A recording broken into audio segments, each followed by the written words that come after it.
NewSonics Workshop for Kids is a week-long program that explores the essence of what it means to be and learn to be a musician through composition, improvisation, instrument making, and performance.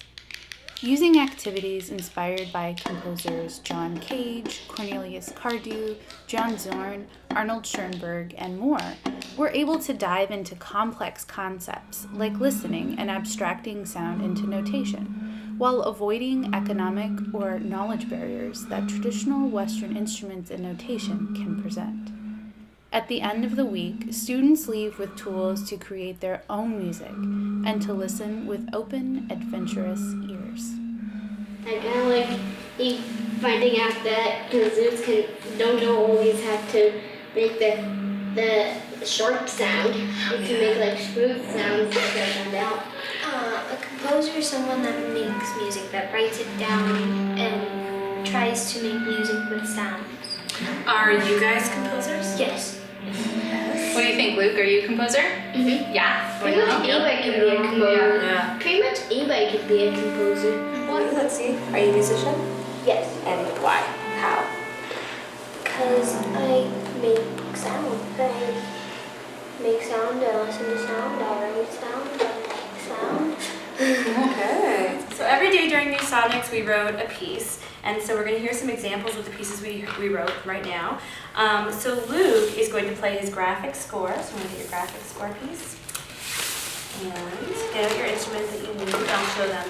So what we did was we gave each of the workshoppers a stack of symbols. And we asked them to figure out a way to interpret the symbols musically.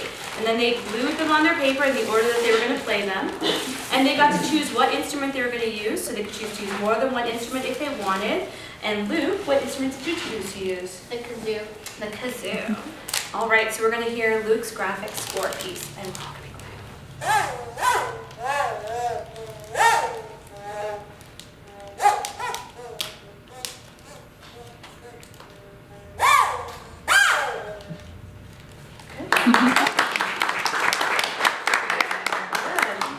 And now Lexi, she's going to show us the tone row piece. So Schoenberg did 12 tone rows, and we did 8 tone rows because we had panpipes with 8 notes. So we made tone rows, and then we worked on different ways of manipulating the tone rows. So you'll hear Lexi, she's going to play her piece fast and also slowly, right?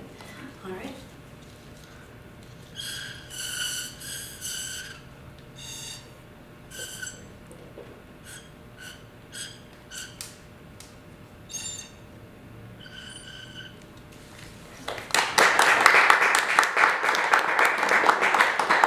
So another piece that we did is based on John Cage's 4 minutes and 33 seconds. So in 4 minutes and 33 seconds, the performer goes on stage or wherever they're performing the piece, and they just sit for 4 minutes and 33 seconds. And so the music is what you hear in the silence, and it's never actually completely silent. So we went outside and we listened for 4 minutes and 33 seconds, and we collected sounds, and Neil collected 4 different sounds. And then we used a method of composition called chance operations, and we created a spinner and spun around to decide what order our sounds were going to go in. So Neil has, do you want to say what your sounds are that you're going to do? Laughing, like a zoom of a card, like gendering and degendering, and wind.